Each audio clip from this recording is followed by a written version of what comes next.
¿Sí? Consigo que te quede. Ya, bueno, nuevamente recomendar, por favor, su audio se encuentre en modo de silencio para evitar de que se filtren sonidos que sean molestosos para los demás, eviten gritar o estar en un lugar tranquilo. Vamos a iniciar la clase del día de hoy. Eh, Chicos, bueno, lo primero es que la intención de las clases que tenemos es un poco mantenernos en la línea de lo que ustedes van viendo en el colegio. Sabemos que está bastante complicado por el tema del COVID-19, así que lo mejor que debe pasar es que ustedes deben mantenerse en casa, mantenerse en resguardo y cumplir con todas las indicaciones de no salir a la calle y mantener siempre la higiene en, en la medida que pueda, lavarse bien las manos y mantenerse bastante a salvo de agentes externos que puedan provocarnos algún problema. ¿Ya? ¿Me están escuchando? Por ahí me dicen que no me escuchan.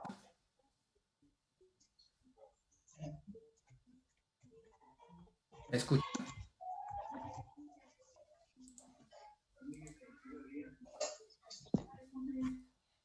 Ok, listo. Bueno, entonces vamos a empezar con la clase del día de hoy. ¿Ya? Miren chicos, el tema que vamos a trabajar es el tema de materia en la primera sesión en la que vamos a trabajar desde las 6 de la tarde, que ya son hasta las 6:40 aproximadamente, que es lo que nos da la versión del Zoom. Vamos a intentar hacer el fundamento teórico. Esta guía ya se les entregó a ustedes en la plataforma de Google Classroom, o sea, ya la deben tener en su poder y haberla leído. Así que, por favor, les voy a pedir de que si no lo hicieron, que lo puedan hacer y puedan refrescar lo que vamos a hacer el día de hoy. ¿Ya? La separata o la guía tiene una visión general para todo el grupo, desde los que están en primero de secundaria, segundo de secundaria y hasta aquellos que van a postular hasta la universidad. Obviamente, lo mejor es que yo pueda conocer con quienes estoy. Ya sé que estoy con jóvenes desde primero de secundaria, quinto de secundaria, jóvenes una edad un poco más avanzada. Así que vamos luego un poco calibrando cómo vamos a trabajar. ¿Ya? Entonces empecemos, ya deben estar todos atentos, por favor apaguen sus micrófonos si no es necesario que estén encendidos. ¿Ya? Empecemos. Bueno, en primer lugar nosotros vamos a ver el tema de materia.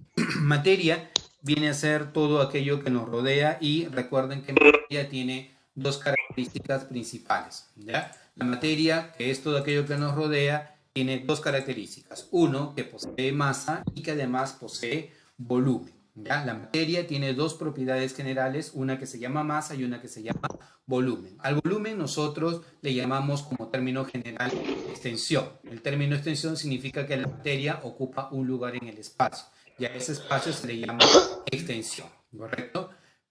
Segundo, la materia no es continua, la materia es discontinua y se puede dividir de porciones muy grandes a porciones cada vez más pequeñas. Esto muestra otra propiedad muy importante de la materia, que es la divisibilidad. La materia se puede dividir de porciones muy grandes a porciones cada vez más pequeñas. ¿De acuerdo? Como no podemos estudiar a la materia como un todo, lo que hacemos es estudiar a las porciones de la materia y las porciones de la materia son conocidas con el nombre de cuerpo. Si la materia es el todo, la porción de materia viene a ser el cuerpo y el cuerpo va a ser el objeto de nuestro estudio. ¿De acuerdo? Entonces, esto viene a ser con respecto al concepto de materia. Como se puede dividir, va a pasar de porciones muy grandes a porciones más pequeñas. La materia se va a dividir en cuerpo, el cuerpo en partículas, las partículas en moléculas y las moléculas en átomos. Yo puedo ir de materia a cuerpo por métodos físicos, de cuerpo a partículas también por métodos físicos, de partículas a moléculas por métodos físicos y cuando voy de moléculas a átomos lo que voy a utilizar son métodos químicos, ¿de acuerdo? Por ejemplo, veamos este caso. Si la materia para mí me representa el todo, que es el mar, la porción de la materia sería un vaso con agua. Esto es la materia y esto es el cuerpo. Si yo quiero dividir aún más, voy a llegar a las partículas. Las partículas, por ejemplo, vienen a ser las gotas de agua, de materia a cuerpo y de cuerpo a partículas. ¿De acuerdo? Ahora, estas partículas que son gotas de agua tienen una unidad estructural y esta unidad estructural vienen a ser las moléculas de agua. Estas moléculas de agua nosotros las podemos descomponer en algo más pequeño que vienen a ser los átomos de hidrógeno y los átomos de oxígeno. El agua como tal se conoce como una sustancia compuesta, mientras que sustancias de las cuales proviene la descomposición se le llama sustancias simples. Una sustancia compuesta está formada por dos o más elementos. En cambio, una sustancia simple está formada por un solo elemento químico, ¿correcto? O por un solo tipo de elementos químicos. No me rayen la pantalla, por favor. Tienes acá, por ejemplo, el agua. ¿El agua por qué elementos químicos está formado? Yo sé que tú lo has visto. Son el hidrógeno y el oxígeno. Esto viene a ser una sustancia compuesta, mientras que el hidrógeno y el oxígeno descompuesto viene a ser una sustancia simple. No me rayes la pantalla. Ahora, el agua tiene una forma de cómo representarla y esa forma de cómo representarla se le conoce con el nombre de fórmula. Mientras que a la sustancia simple su representación es a través de símbolos químicos. ¿De acuerdo? Bueno, entonces eso me revela la divisibilidad de la materia. La materia se puede dividir en dos grandes grupos. O es un material homogéneo o es un material heterogéneo. Heterogéneo es aquello en donde yo puedo visualizar los componentes. Por ejemplo, en el agua con el aceite, tú puedes visualizar quién es el agua y quién es el aceite. A esto se le conoce con el nombre de mezcla heterogénea. Pero si tú tienes un material homogéneo, puede clasificarse en dos grandes grupos.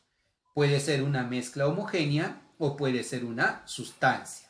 Como su nombre lo dice, una mezcla, ya sea heterogénea o una mezcla homogénea, es una mezcla. O sea, se unen dos o más sustancias, pero cada una mantiene su identidad. Por ejemplo, en el agua con el aceite, el agua nunca deja de ser agua y el aceite nunca deja de ser aceite.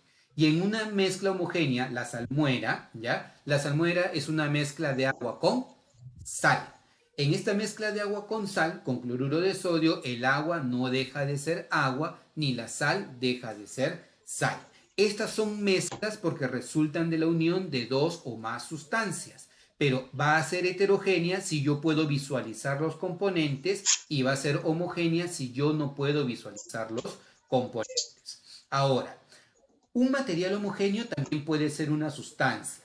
Cuando tú escuches el término sustancia, relaciónalo con un cuerpo puro. Una sustancia es un cuerpo químicamente puro. Y un cuerpo químicamente puro se puede dividir en dos grandes grupos. O es una sustancia compuesta o es una sustancia simple. Hace unos minutos analizamos a una sustancia compuesta. ¿Cuál fue esa sustancia compuesta? ¿Lo recuerdan? Fue el agua. Y el agua tiene una fórmula química. ¿Cuál es la fórmula química del agua? H2O. Y esta fórmula química o esta sustancia compuesta yo la puedo descomponer en algo más simple, que vienen a ser sus elementos químicos. ¿Cuáles son los elementos que conforman el agua? Los elementos que conforman el agua son el hidrógeno y el oxígeno. ¿Cuál es el símbolo químico del hidrógeno? H. ¿Cuál es el símbolo químico del oxígeno? O. ¿Dónde encontramos a los elementos químicos? ¿Dónde están todos los elementos químicos en un solo lugar? ¿En dónde están? En la tabla periódica. Tabla periódica. Perfecto, quien intervino por ahí. Se encuentra en la tabla periódica. Las sustancias compuestas se pueden dividir en sustancias simples por métodos, pero las mezclas se pueden separar sus componentes a través de métodos físicos. Por ejemplo, si tú quieres separar el agua de la sal, ¿qué haces? Evaporas con la sal, se va el agua y te va a quedar la sal. Si tú quieres separar el agua con el aceite, lo dejas en reposo. ¿Quién va a quedar arriba? ¿El agua o el aceite? ¿Quién queda arriba? ¿El agua o el aceite? El aceite. El aceite. ¿Por qué queda arriba el aceite? Porque el aceite tiene menor densidad y el aceite no se mezcla con el agua. Mezcla heterogénea, mezcla homogénea. Material homogéneo puede ser una sustancia o puede ser una mezcla homogénea. Si se representa como fórmula, por ejemplo, el agua, H2O, es una sustancia compuesta. ¿Cuál es la fórmula del dióxido de carbono? Rapidito, fórmula del dióxido de carbono. CO2. CO2. Fórmula del amoníaco. NH. NH3. ¿Correcto? NH3. Entonces, si tú tienes una fórmula química, estás hablando de una sustancia compuesta. Y las sustancias compuestas se pueden llamar sustancias simples. ¿Ya? Apaguen su micrófono, por favor. Si tú tienes una sustancia simple, las sustancias simples son elementos químicos. ¿Cuáles son los elementos químicos que conforman al dióxido de carbono? El carbono y el oxígeno. ¿De acuerdo? Entonces, Oxígeno. es como se clasifica la materia. ¿Ya? Bien. Aquí resumo un poco de cómo puedes encontrar las mezclas. Acuérdate que las mezclas pueden ser heterogéneas o las mezclas pueden ser homogéneas. En una mezcla heterogénea tú puedes visualizar los componentes, como en este caso. ¿Cuántas fases hay aquí? Rapidito, ¿cuántas fases hay aquí? Dos fases, la fase agua y la fase aceite, separados por un límite que se conoce con el nombre de interfase. En una mezcla homogénea también recibe el nombre de solución y solamente tú vas a ver un solo componente, no ves más componente. Parece como si fuera un todo. Por ejemplo, el aire. ¿Cuáles son los componentes del aire? Rapidito, componentes del aire. Oxígeno y nitrógeno, ¿de acuerdo? Y oxígeno y nitrógeno. Del alcohol medicinal, ¿cuáles son los componentes del alcohol medicinal? En principio, agua y alcohol. Si yo te hablo de la salmuera, es sal de cloruro de sodio en agua. Es una solución de un sólido en un líquido, ¿correcto? Y por ejemplo, si yo tengo a las aleaciones son mezclas de metales, por ejemplo el latón, por ejemplo el bronce, que es una mezcla de cobre y estaño. Esto es una mezcla homogénea, una mezcla heterogénea. Ahora, ¿cómo separamos nosotros a las mezclas? Por ejemplo, podemos separarlas por tamizado, ¿no? Tú pones, por ejemplo, un colador y puedes separar la harina en partículas más pequeñas. La decantación es dejar en reposo. La filtración es utilizar un papel filtro para que no pasen las partículas. Por ejemplo, ahora está muy de moda que tú utilizas, ¿qué cosa? Las mascarillas. Las mascarillas, ¿qué vienen a hacer? Vienen a ser filtros. Filtros que tienen un poro muy pequeño para evitar de que el virus pueda salir si una persona está contagiada o puede ingresar a tus vías respiratorias. El método de separación, la filtración. La centrifugación es utilizar el movimiento centrífugo para separar a las partículas. Por ejemplo, cuando tú centrifugas tu ropa que la has lavado, entonces el agua, la ropa hasta cierto punto llega a una mínima humedad. Empiezas a girar rápidamente y la parte de mayor gravedad o de mayor peso va al fondo, ¿ya? La destilación es cuando tienes sistemas que son en fase líquida típicamente. Por ejemplo, si yo tengo una mezcla de agua con alcohol, aquí por ejemplo, si tú calientas el agua con el alcohol, ¿quién va a salir por acá primero? ¿El agua? ¿Quién sale por acá? ¿Agua o alcohol? Alcohol. Alcohol. ¿Por qué? Porque el alcohol tiene menor punto de ebullición y por lo tanto cuando tú calientas empieza a salir el alcohol. Vas enfriando y vas recuperando el alcohol. A este proceso se le llama destilación. Esto se utiliza para mezclas homogéneas. La evaporación, lo dice, simplemente vas a evaporar, ¿correcto? Vas a evaporar. Cuando tú calientas, ¿ya? Se va a ir la parte líquida y va a quedar la parte sólida, ¿ya? Esto es la evaporación. Ahora, las sustancias se clasifican en dos grandes grupos, sustancias compuestas y sustancias simples. Si son sustancias compuestas, es también llamado un compuesto químico. Si es sustancia simple, es un elemento químico. Me dijiste hace un momento, ¿los elementos químicos dónde están todos agrupados? En la tabla. La tabla periódica. Perfecto, en la tabla periódica. Mientras que las sustancias compuestas se encuentran formadas por dos o más elementos químicos. El agua, por ejemplo, es un compuesto binario porque tiene dos elementos. Y su molécula decimos que es triatómica porque tiene tres átomos, dos hidrógenos y un oxígeno. O su atomicidad es igual a 3. Ayúdame. En el amoníaco, ¿qué tipo de compuesto es? Binario. Porque tiene dos elementos, nitrógeno e hidrógeno.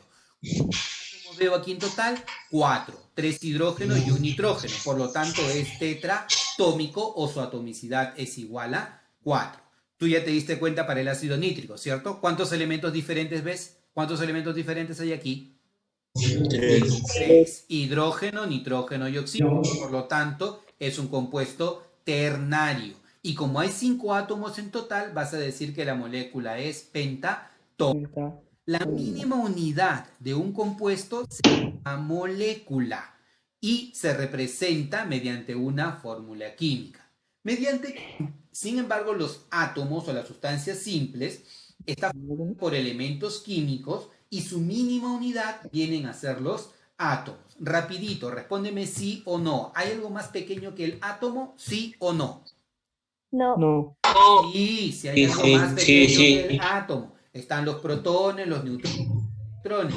Pero la mínima unidad que conserva las características de un elemento es un átomo. Lo más pequeño que yo puedo separar al aluminio es el átomo de aluminio. ¿Qué es lo más pequeño que puedes separar en un átomo de hierro? Tú mismo, ¿cuál es lo más pequeño que puedes separar al elemento mercurio? En un átomo de mercurio. Átomo de mercurio, ¿de acuerdo? Esas son las sustancias simples, ¿ya? Hay estados de agregación de la materia, ¿ya? La materia tiene 3 estados de agregación muy sólidos, líquidos y gaseosos, ¿correcto? En el estado sólido las partículas están muy juntas entre sí, las partículas no se mueven.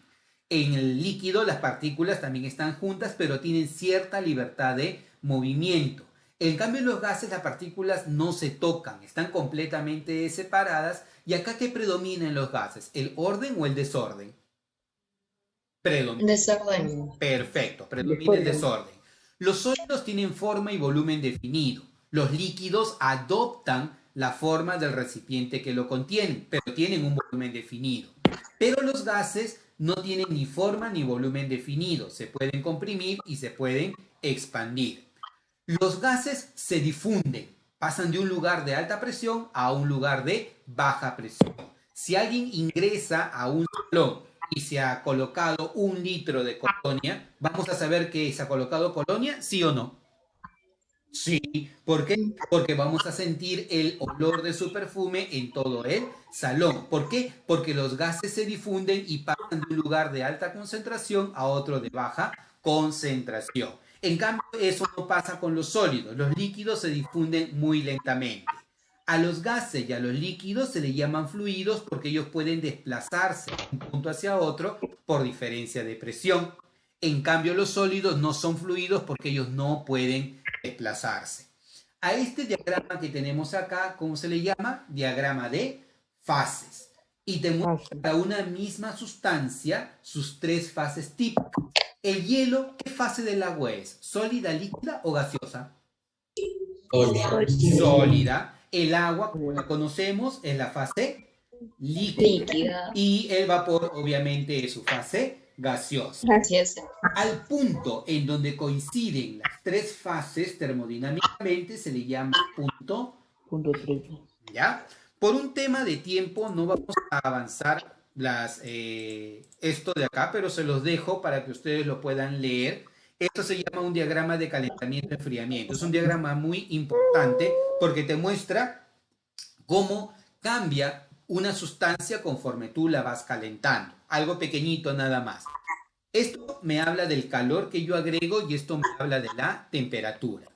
Voy a ponerme en el caso del hielo. Tengo un trozo de hielo. Caliento el hielo y aumenta su temperatura. Pero cuando hay un cambio de fase de sólido a líquido, ¿cómo se llama el cambio de fase de sólido a líquido? Fusión, ¿ya? Aquí lo que va a ocurrir es que la temperatura permanece constante hasta que la última partícula de sólido se convierte en líquido. Esto se llama temperatura de fusión. Les creo, chicos, ¿cuánto vale la temperatura de fusión del agua? Temperatura de fusión del agua. 100 grados. ¿Cómo 100 que grados. vale 100 grados? ¿Qué te pasa? La temperatura de fusión del agua es 0 grados Celsius, o sea, es la temperatura a la cual el hielo se descongela para volverse líquido. Cuando todo el agua sólida, cuando todo el hielo se convirtió en líquido, entonces si yo sigo calentando, aumenta la temperatura, como cuando tú colocas agua en tu tetera. Si tú colocas agua en tu tetera, el agua se va a ir calentando porque le estás dando calor. ¿Hasta cuándo se calienta el agua? Hasta que ocurre un cambio de fase. ¿Cómo se llama el cambio de fase de líquido a gas? Ayúdame, ¿cómo se llama? Vaporización. Y la temperatura constante a la que ocurre este fenómeno se le llama temperatura de ebullición. ¿Cuál es la temperatura de ebullición normal del agua? ¿Cuánto vale esa temperatura? 100 grados, 100 grados. Eso sí vale 100 grados Celsius, ¿ya? Entonces, esto, si es que seguimos avanzando, lo veremos con más detalle cuando entremos al capítulo de sólidos y líquidos. Pero ahora me interesa que lo sepan porque el cambio de fase de sólido a líquido se llama fusión y de líquido a gas se llama vaporización. ¿De acuerdo? Bien, continuemos. Acá, para repasar. Sólido a líquido. ¿Cómo se llama el cambio de fase? Fusión. Fusión. Líquido a gas. ¿Cómo se llama el cambio de fase? Vaporización. Vaporización. Si el gas se convierte en líquido o el vapor se convierte en líquido, ¿cómo se llama el cambio de fase? Condensación. Y si el líquido se convierte en sólido, se le llama solidificación. Tengo hielo, lo caliento, se convierte en líquido, fusión. Tengo agua, la caliento, se convierte en vapor, vaporización. El agua, la regreso al líquido, condensación. El líquido, lo congelo y se convierte en hielo, solidificación. ¿Ya? Ahora, hay sustancias que pueden pasar directamente de la fase sólida a la fase de vapor. Si el paso es directo de sólido a vapor, a ese cambio se le llama sublimación. Y si pasamos de vapor a sólido, al cambio se le llama sublimación inversa. ¿Ya? Por favor, apaguen sus micrófonos. Bien, esto se lo voy a dejar a ustedes para que lo lean. Temperatura de ebullición es la temperatura a la cual un líquido hierve a presión y temperatura constante. En cambio, la evaporación es un proceso que ocurre a cualquier temperatura y solo sobre la superficie del líquido. ¿Ya? Sublimación, lo que les decía hace un momento. Hay sustancias que pueden pasar directamente de la fase sólida a la fase de vapor. Ejemplo, el yodo. El yodo sólido, cuando tú lo calientas, puede pasar a la fase de vapor y los vapores son de color violeta. A esto se le llama sublimación directa.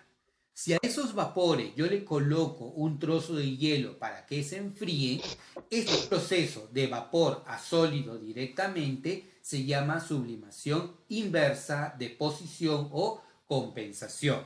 ¿Ya? ¿Qué otras sustancias tienen sublimación? Por ejemplo, el hielo seco o el dióxido de carbono en fase sólida. También la tiene la naftalina, también la tiene el alcanfor. A eso se le llama sublimación. Propiedades de la materia, ¿ya? La materia tú puedes clasificarla con diferentes tipos de propiedades. Si es una propiedad general, la tiene toda la materia. Si es una propiedad particular, no la tiene toda la materia. Por ejemplo, ¿toda la materia tiene color? No. No, el agua es incolora. Por lo tanto, ¿qué vas a decir del color? ¿Que es una propiedad general o es una propiedad particular? Particular, ¿correcto? ¿Qué es la maleabilidad? La facilidad de un metal para convertirse en láminas delgadas. La ductibilidad, la facilidad para que un metal se convierta en hilos delgados. La maleabilidad y la ductibilidad son propiedades de los metales. Por lo tanto, ¿qué tipo de propiedades son? ¿Generales o particulares? Particulares. En cambio, las propiedades generales las tiene toda la materia. ¿Toda la materia tiene masa? Sí. Sí. ¿Tiene extensión? Sí. Toda la materia ocupa un lugar en el espacio. Ya ese espacio se le llama volumen. ¿Cómo se le llama esa propiedad? Extensión. Impenetrabilidad. El espacio ocupado por un cuerpo no puede ser ocupado por otro al mismo tiempo. Si este vaso está lleno con agua y tú lanzas una piedra, ¿qué es lo que va a ocurrir con el agua?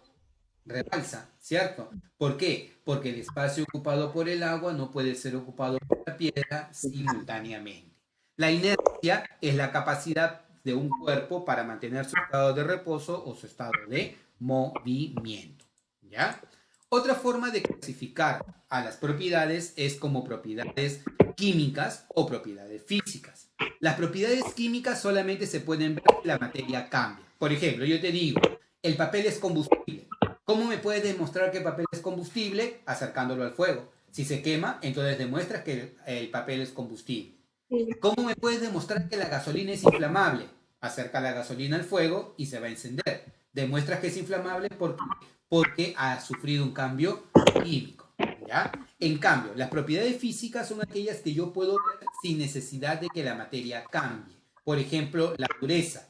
¿Quién es más duro, la madera o el clavo? El clavo. El clavo, claro. Porque si el clavo yo lo paso a través de la madera, el clavo le va a generar una rayadura a la madera, ¿correcto? La dureza es la resistencia que ofrece un cuerpo a ser roto. ¿Cuál es el cuerpo natural más duro que existe, chicos? Cuerpo natural. Diamante. El diamante. El diamante, perfecto. El diamante es el cuerpo natural más duro que existe. Las propiedades físicas yo las puedo ver sin que la materia cambie. Pero las propiedades químicas solamente las puedo ver si la materia deja de ser lo que era originalmente y se convierte en algo nuevo. ¿Ya? Las propiedades también pueden clasificarse como intensivas o extensivas. Van a ser intensivas si estas propiedades no gozan de la propiedad de la aditividad y no dependen de la cantidad de materia. Pero van a ser extensivas si dependen de la cantidad de materia. Para que se entienda mejor, ¿cuánto pesa esto? 5 kilogramos. Si tengo dos igualitos, ¿cuál será la masa? 10 kilogramos. Si tengo 3, será 15 kilogramos. La masa depende de la cantidad de materia. Más masa o más materia, más masa. Menos materia, menos masa. La masa es una propiedad extensiva porque depende de la cantidad de materia. En cambio, aquellas propiedades que no dependen de la cantidad de materia son propiedades intensivas. ¿El agua a qué temperatura hierve? Ayúdame. ¿A qué temperatura hierve el agua? A 100 grados Celsius. Independiente de si yo tenga poquita agua o mucha agua, el agua siempre va a hervir a 100 grados Celsius. Como no depende de la cantidad de materia, entonces el agua o el punto de ebullición es una propiedad intensiva. ¿Ya?